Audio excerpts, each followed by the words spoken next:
Well, thank you very much for that gracious introduction.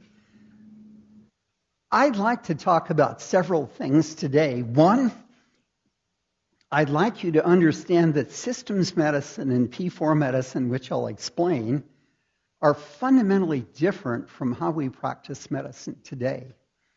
And two, I'd like you to get some sense of how wellness is really going to transform healthcare in the future. And in fact, wellness is going to create an emerging new industry with enormous innovative opportunities for company creation.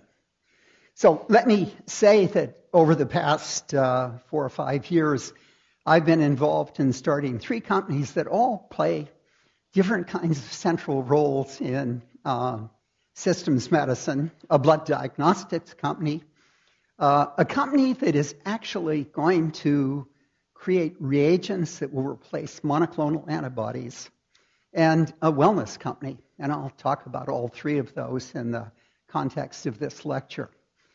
When I started at Caltech in 1970, the question that really plagued me was this one of complexity. Biology and medicine, disease, both were incredibly complex. And the tools we had at that time, molecular biology, cell biology, thinking about genes, one gene, one protein at a time, just weren't going to cut the complexity.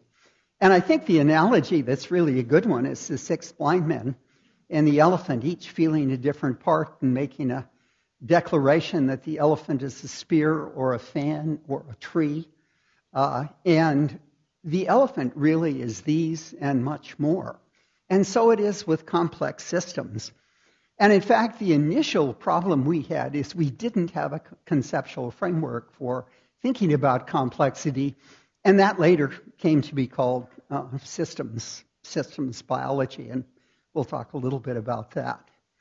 But what I was also struck by is when you thought about complex systems, we had neither the technologies, again, this was 70, nor the strategies for dealing with all of this complexity.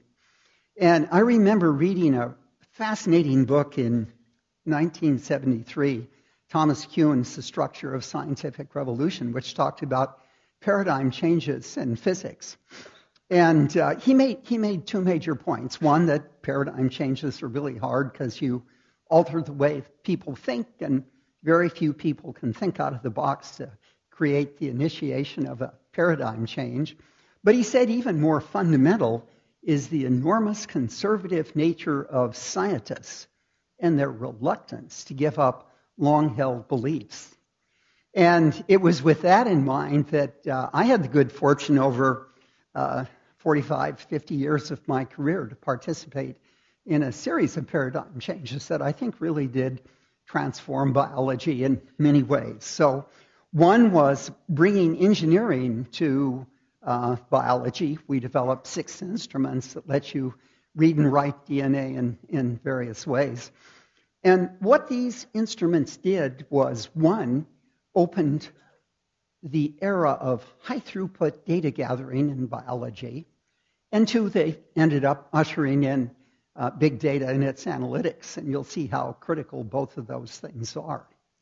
One of the instruments, the automated sequencer, got me involved in the second paradigm change. I went to the first meeting held on the Human Genome Project in the spring of 1985 with 11 others and debated the pros and cons of the Human Genome Project, and we came to 2 conclusions. One was it was feasible, though technically really difficult. And the second was the 6 of us were really split 6-6 on it, and the 6 who were against it were really fanatically against it. And the essence of it was big science is bad science, and it will destroy small science. And when we went out in the world, 85, 86, 87, I would say initially 80 to 90% of the biologists were opposed. And the institution that was most opposed to the Human Genome Project for the next 5 years was the National Institutes of Health. And it reluctantly gave in when a National Academy, a committee powered by half opponents, half proponents unanimously endorsed the project. And of course, what the Genome Project gave us from the point of view of systems thinking was a complete parts list of genes and by inference proteins. So for the first time, we could start thinking about systems approaches to human biology, and of course the biology of other organisms whose genomes were done.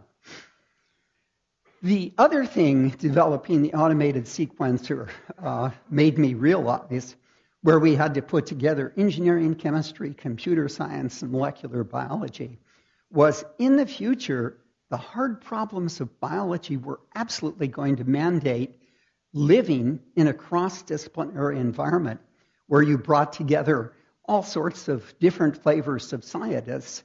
So biology could effectively drive relevant technologies, and the technologies in turn drive the analytic tools. And if you could put all those things together, you really could transform biology.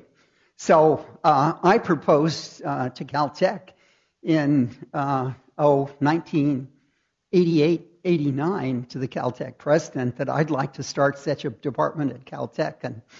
And he was really enthusiastic, as were the engineers and the chemists, and physicists were indifferent.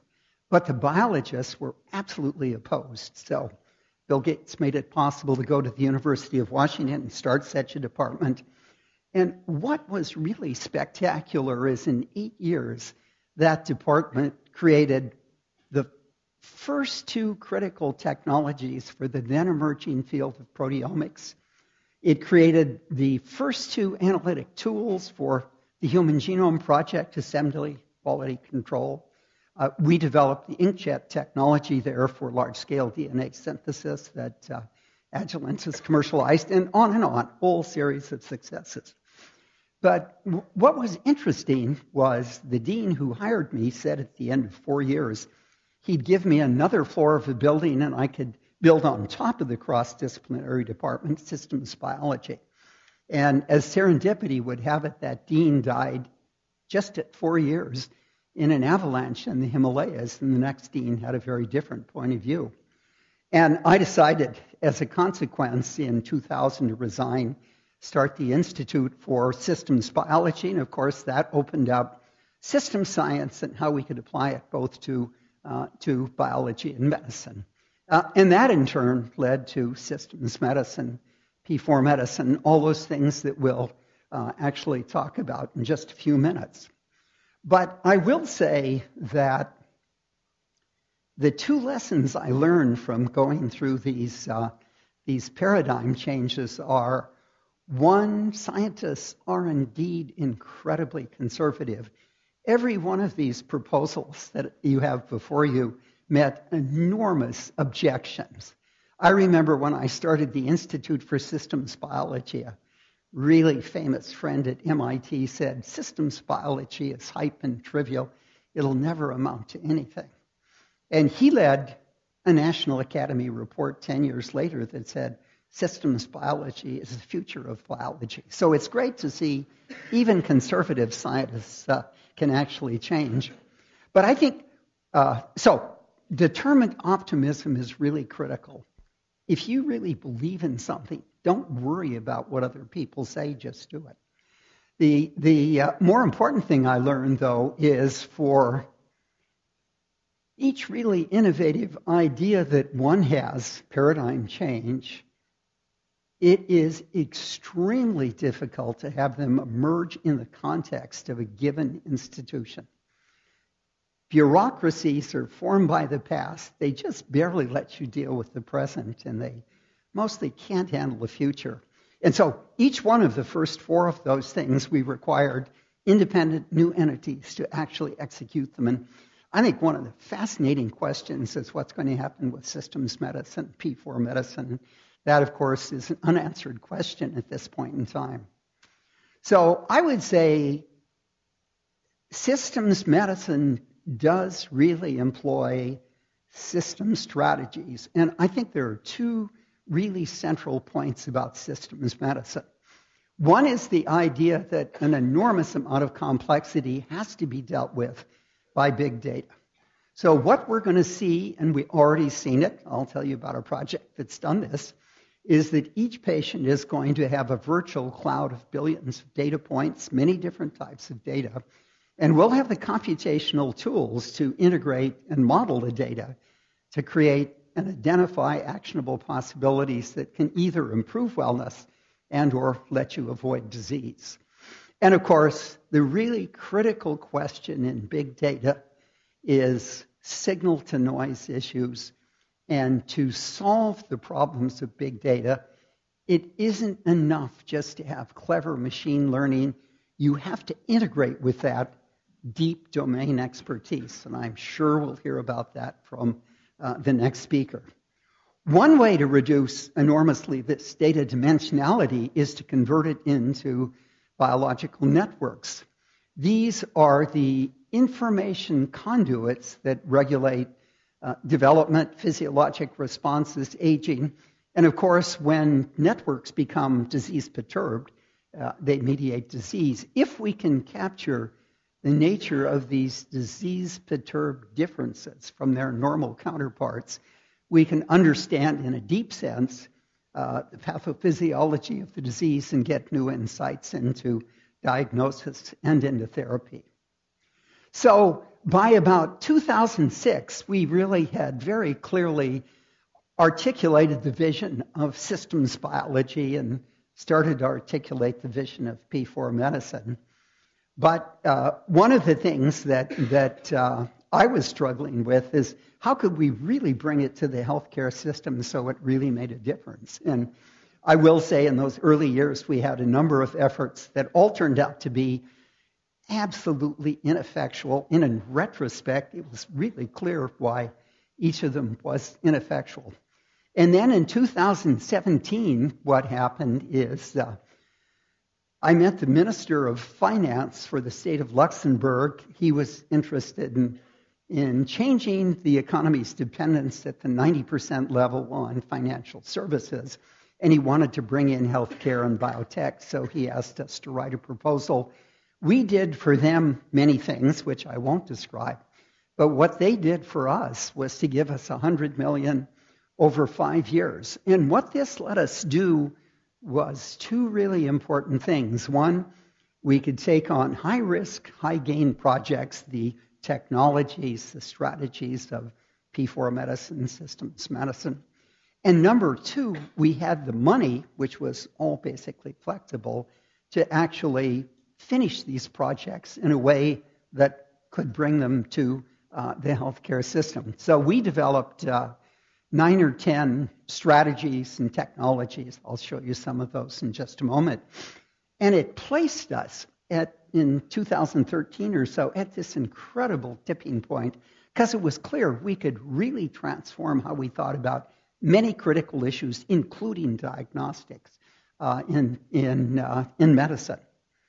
What we did then was proposed in 2013 to take on the longitudinal analysis, creating those dynamic data clouds I spoke about, of 100,000 well people to begin to understand what it was to focus on individuals in the context of medicine.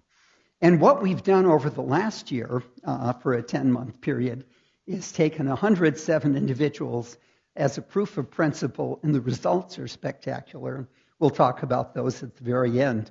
And of course, this fits in with Obama's initiative, his proposal on personal medicine or precision medicine. If it's defined properly, the definitions right now are very vague at NIH. I will say, I went to Francis Collins early when I was setting up this 100 Pioneer project, and he said, under no way would NIH ever support a project like this because it was so far outside the bounds of what it did, and he needed his money for good science that was sitting there waiting to be supported. So I guess he hadn't heard about precision medicine yet. Or maybe he has a very different definition. We don't really know.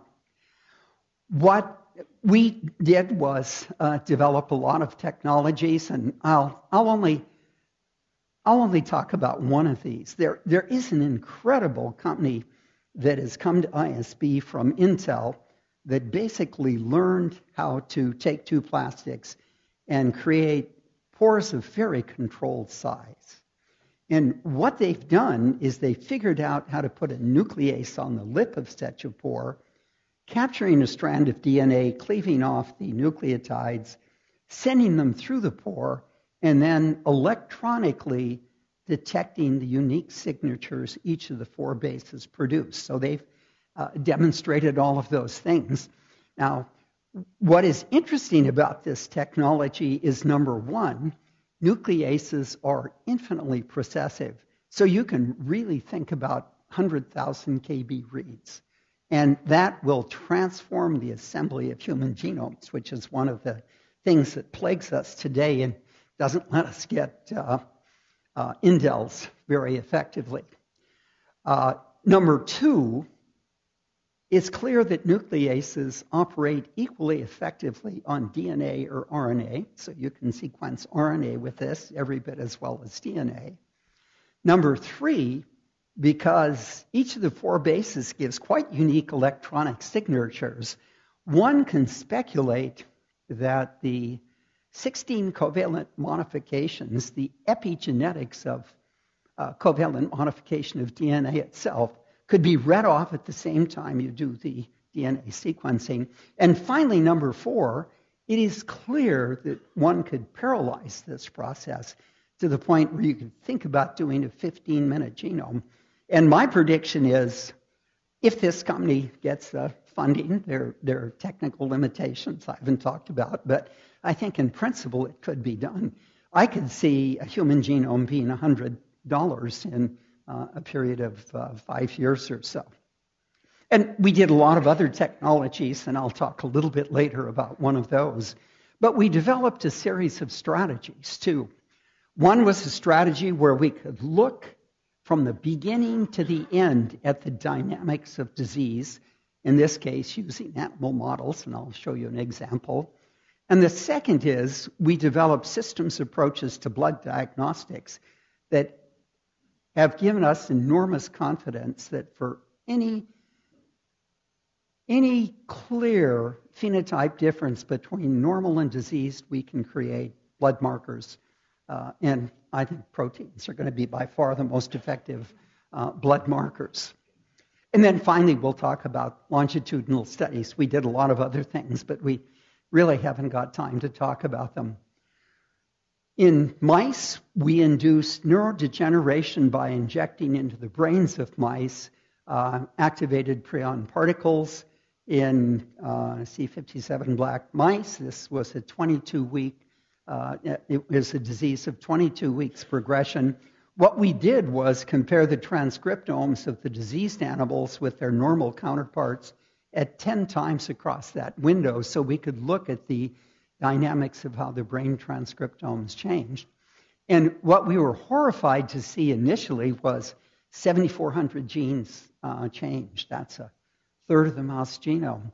But most of that was biological noise, that is, it was created by irrelevant biology. So we created 6 inbred strain prion strains of animals that allowed us to subtract most of that irrelevant biology away, and we were left with 300. We were reasonably sure represented the core of what the neurodegeneration process was about. We did serial histopathology on these animals and demonstrated 4 major processes that were operating: prion replication, accumulation, and glial activation in 2 forms of neurodegeneration. Each had partial protein-protein interaction networks. We mapped the genes and their dynamics into those networks and came to 2 really striking conclusions. The first was that the 4 major networks were sequentially disease perturbed, starting with the most unique. And the reason this is key is it's that first network that'll really be the key to reversing the disease once you understand the pathophysiology, the networks that mediate it, and can manipulate them with drugs and, of course, the appropriate early diagnostics. The second thing that was fascinating is only 200 genes mapped into the 4 major networks. The other 100 identified 6 smaller networks. No one had any idea were a part of this neurodegenerative process. But if you looked at the dynamics of each of the 10 networks, they explain virtually every aspect of the pathophysiology of the disease. So that's why following the disease from beginning to end, I think is really going to be key. And one of the questions we'll discuss is, how can we do this in humans? And there is absolutely a straightforward way we'll talk about to be able to do it. We've done this for a whole series of different diseases in animal models, and I'm, again, not going to discuss them, but I will say in each, the principles of the dynamics are very similar. In each, there is a network or a series of smaller networks that initiate the whole process and give you insights into what you should be thinking about if you want to terminate the disease process early. So we think we've really made blood a window into looking at distinguishing health from disease. And in 2012, there was a beautiful report written by the Institute of Medicine that surveyed all the preceding literature for 5 or 6 years. And they said, isn't it interesting? There are about 400 plus examples of presumed diagnostic markers that were papers in Cell, Science, Nature, etc. Not one of them made it into the clinic. So the question they asked is, why is that? And there were 2 really great reasons. So one is, if you compare normal bloods and disease bloods, you see there are enormous numbers of differences, and 99% of that is noise. How do you separate very small signals from the noise? Most people don't have any idea how to do that, and you really do need systems approaches in one sense or another to do that. The second point, which was really telling, is that there's enormous genetic polymorphism in the humans. So if you optimize the diagnostic in one population, like as not when you go to a second population, you'll go from 95% sensitivity and specificity to 50. So what it means is your studies have to begin with people from multiple geographical areas, so you subtract out all the polymorphisms. And we did one study on lung cancer. I'm just going to describe. I'm not going to go into the details, but we followed all of those principles. So what's key about diagnostics? I think blood is the ideal venue. All organs dump proteins into the blood. I think doing longitudinal studies, I think having multi-parameters so you can sense multiple potential disease perturbed networks. I think being able to do things quantitatively, I think proteins really are going to be important. And I'll tell you very briefly about 2 approaches to diagnostics. One is using organ-specific blood proteins, and the second is using various filters to get rid of all the noise that's present in the blood. And we'll give an example of each. So in the first case, we actually used brain-specific blood proteins to look at the Prion disease animals that I talked about earlier. So the idea of organ-specific proteins is to do a deep transcriptome comparative analysis of 50 organs in humans and 50 in humans and 50 in mice, and then to identify transcripts that are relatively uniquely present in just one organ. Then you have to look at the proteins those transcripts make and see if they can be detected by targeted mass spectrometry in the blood. And we did that with humans, and we have more than 200 brain-specific blood proteins that we can see. They map into many of the major networks in the brain. And so that means a normal brain has all of these 200 proteins set at one level. If it becomes disease-perturbed, those proteins whose cognate networks become disease-perturbed change their concentration levels and do so in a way that's specific for each disease, because each disease generates disease perturbation in different combinations of networks, so you can distinguish health from the disease. So we took 15 mouse brain-specific blood proteins that map pretty evenly into the 4 major networks, and we're able to do in the blood 2 important things. One, we could see changes in the blood at about the same time we saw changes in the brain transcriptome. And you can ask, how is that possible? And it's possible because networks really record interesting amplifications of modification and change. So we could do early diagnostics. Number two, we actually in the blood could follow the successive disease perturbation of each of the four networks so you could follow progression. And we'll talk in just a minute about what that means in a more general sense. Now, the other thing we did with the company integrated diagnostics was to use these filtering strategies. Anyone who's interested, I'll explain them in detail, but we don't have time to talk about it right now.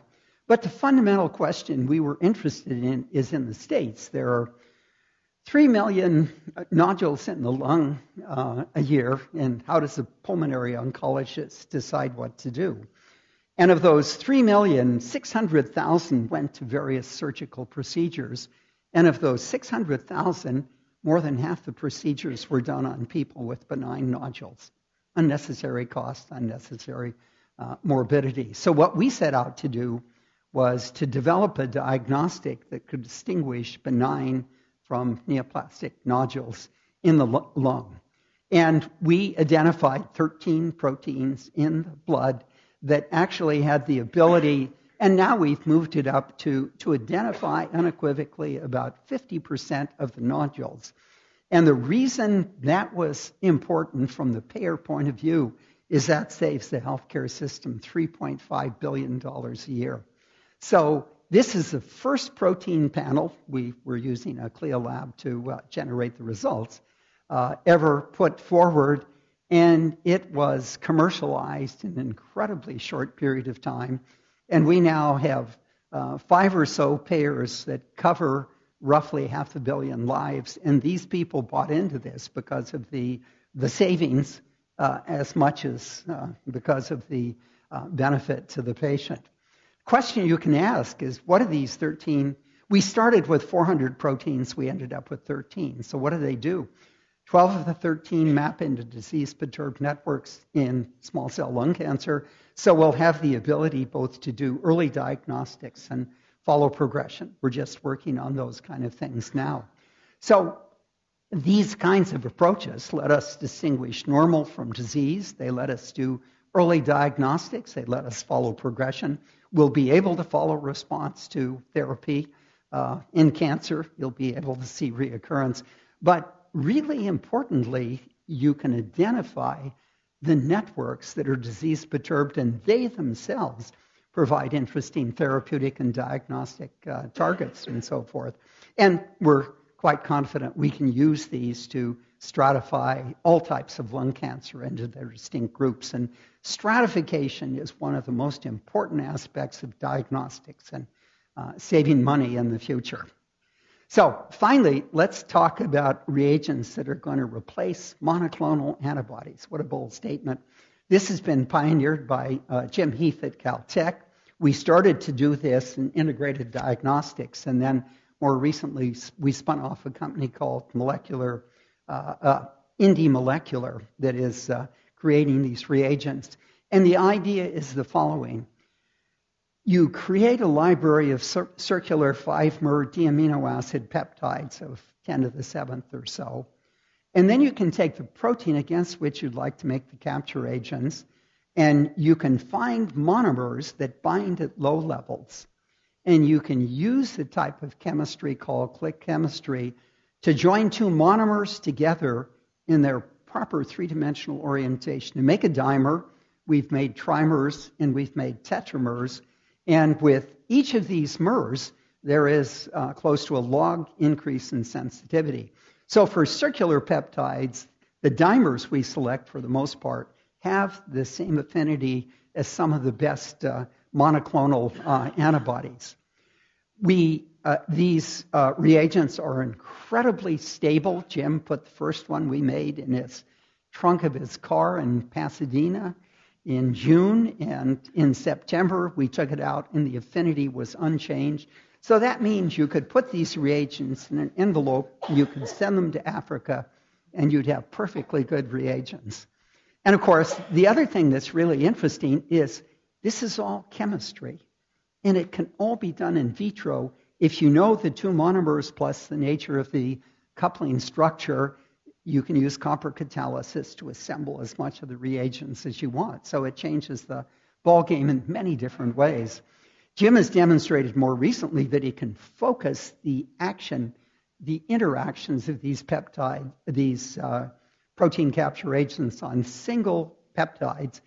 And in doing so, he eliminates most of the cross-reactivities that plague antibodies, particularly when you're trying to analyze complex mixtures like blood. So we've also demonstrated these are very small molecules, obviously, 4,000 Daltons, that kind of thing.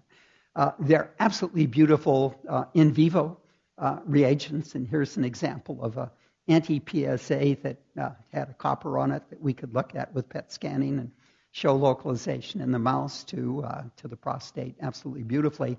And what that means is we can look at spatial dynamics as well as temporal dynamics. And both of those are important in dealing with signal to noise in systems medicine. And without going into any detail at all, Jim has recently shown these are beautiful reagents to identify and block the activity of molecules that have been hard to drug.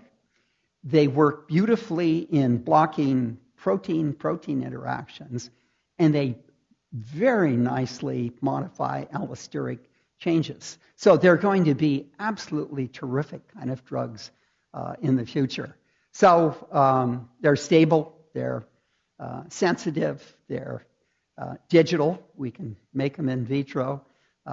We've eliminated a lot of the cross-reactivity, and we feel we can expand this out on a large scale and do in vivo, in vitro diagnosis and therapeutics and so forth. And I think these are really going to be competition for monoclonal antibodies in the next 10 to 15 years. And again, integrated molecular is really pushing ahead in these regards. So, 2012, 2013, back to the P4 medicine, now that we've talked about systems medicine, there were some really interesting convergences that came together to define P4 medicine in an interesting way. First was systems medicine. We've talked about that. The second was big data and its analytics, and in parallel, the digital revolution coming on self-measurements and things like that. And third, either social consumer-activated patient networks or patient-activated networks. And let me show you how these are important. And this slide is really important because it shows you all the ways that P4 medicine differs from contemporary medicine.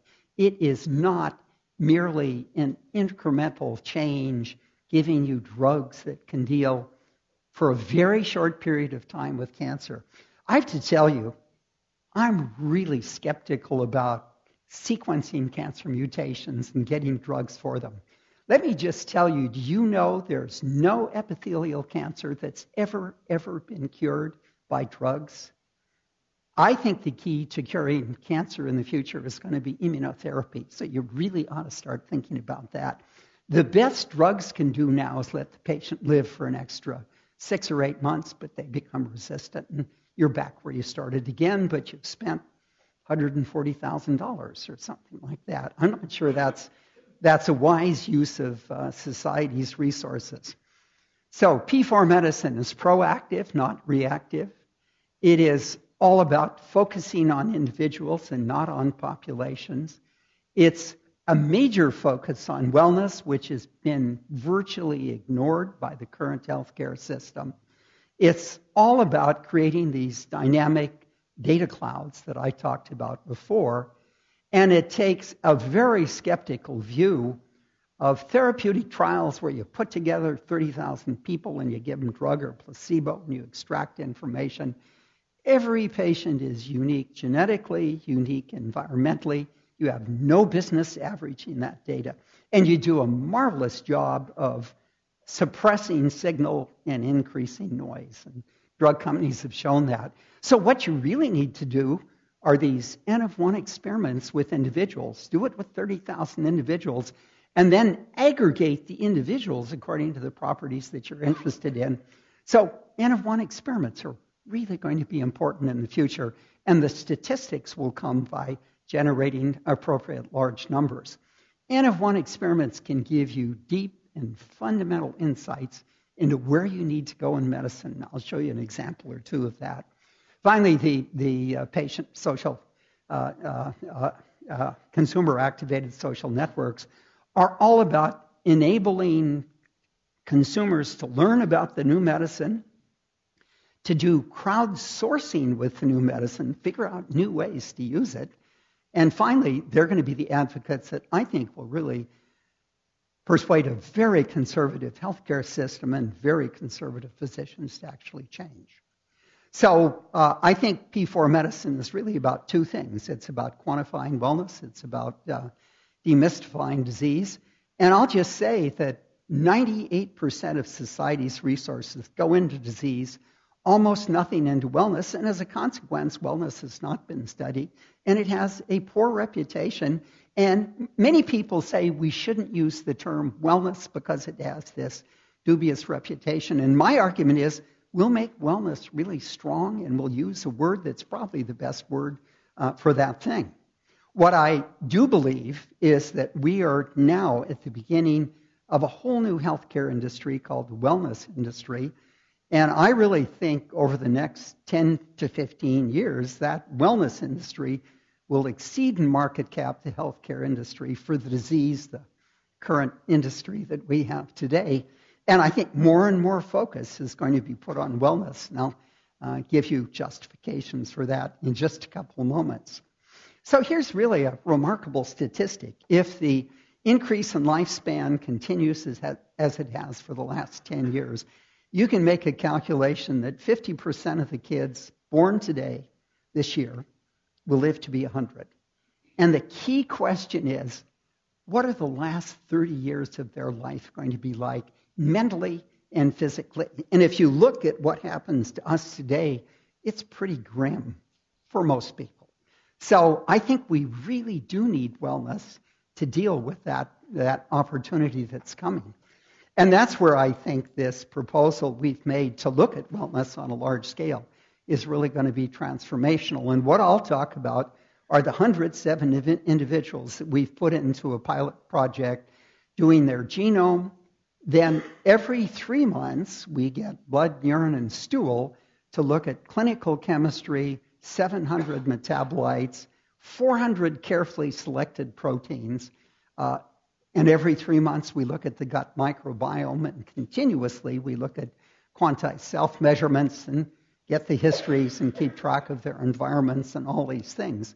So the basic idea is to integrate these data together, and as I said, what that ends up giving you are actionable opportunities that one can actually use to begin thinking about how to increase wellness and or avoid disease.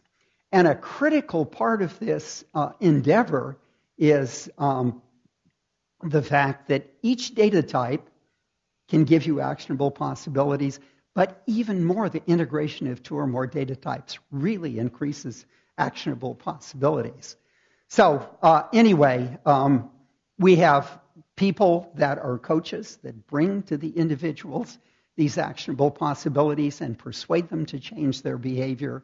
We've had a 70% compliance, and you can look successively at your data cloud and see how your behavior has altered your data cloud in interesting ways. People divide into well and divide into transition into disease. In the well people, we can follow the extension of their wellness, and we're beginning to get metrics for wellness that will quantify wellness and what it's all about. And of course, with regard to disease transition, we can follow the data tranches back to the point of origin. We can use systems approaches to get diagnostics and therapies and convert people at the earliest stage back to wellness. So the project then, we've got a whole series of stories about what we can do. We've looked at all the transitions you see here, wellness to disease, disease to wellness, lesser wellness to greater, and so forth, and the transitions that come from the actionable possibilities. 91% of the individuals in the initial tranche had nutritional difficulties that could very easily be controlled. Almost 70% had inflammation their doctors had no clue about. In many cases, we discovered exactly what those are. We converted 7 pre-diabetics to perfectly normal individuals, and many of the other 20 or 25 of the pre-diabetics are all going in the right direction and so forth. So here's a disease to wellness transition that was really interesting. We found, looking at the genome, 2 individuals homozygous for the gene that causes hemochromatosis, high iron in the blood. One of those individuals had concierge doctors on each coast, had gotten arthritis. No one could figure out what it was. We sent the information to the doctor. He did regular bleeds. The iron levels came down, and in 10 months, the arthritis had gone. So here was a beautiful disease to wellness transition that transformed a fellow's life. Vitamin D deficiency was really interesting. Almost 90% of the pioneers were low. 6 variants in 3 genes block the uptake of vitamin D, and it causes all sorts of risks that we all know about. But if we bend the individuals according to those genes, we could show that there was a beautiful correlation between the genetics and the phenotype of the individuals. And that phenotype remained exactly the same even after we pushed the levels of vitamin D up. And we found those that had 5 or 6 of the blocking mutations needed enormous megadoses to move them at all. So, and we were able to push almost everybody into the normal level. But this raised the possibility that we could use GWAS data from many different diseases to actually begin calculating the risks on individuals. We did this for lipid levels, GWAS, 72 markers, and so forth. We mapped into all 72 individuals those markers, and we could show again a beautiful correlation in one of the families in the study between individuals with high risk for bad lipid and low levels of HDL, the good lipid, or conversely, high levels of LDL, the bad lipid. So these things, 2 of them were off scale. One was a triathlete, way off his genetic potential. The other, actually, we don't know why he had such bad results, but they were the same results as people who had bad genes. You need 2 dimensions of data to make good diagnoses. Okay, so once again, a beautiful correlation between genotype and phenotype here. And I just want to show you one more set of data that is absolutely spectacular. So we can do measurements and calculate risk in all these patients now. But here is the most spectacular data slide of all. 35,000 correlation between data types in 1 of 5 sets of data. Statistically significant positive or negative kinds of correlations. The whole dark matter of human physiology is laid out here. Many striking kinds of opportunities. So in closing, the 10-month study for the pioneers has finished. But what we're doing now is we've created a scientific wellness company. We're planning to do 10,000 people in the next 18 months. All of the pioneers have volunteered to go into that enthusiastically.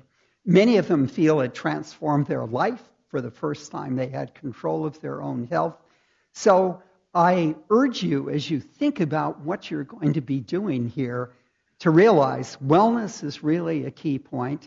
And these data clouds, 10,000 of them will transform how pharma, biotech, diagnostic companies, and nutrition companies are going to perform their activities in the future. And finally, I would argue if you put all of these things together, we're going to see an enormous increase in the quality of medicine and an enormous decrease in its cost. And I'd argue we'll get to the place where we can even think about a democratization of healthcare where it will be brought to the poor as well as the rich. Thank you.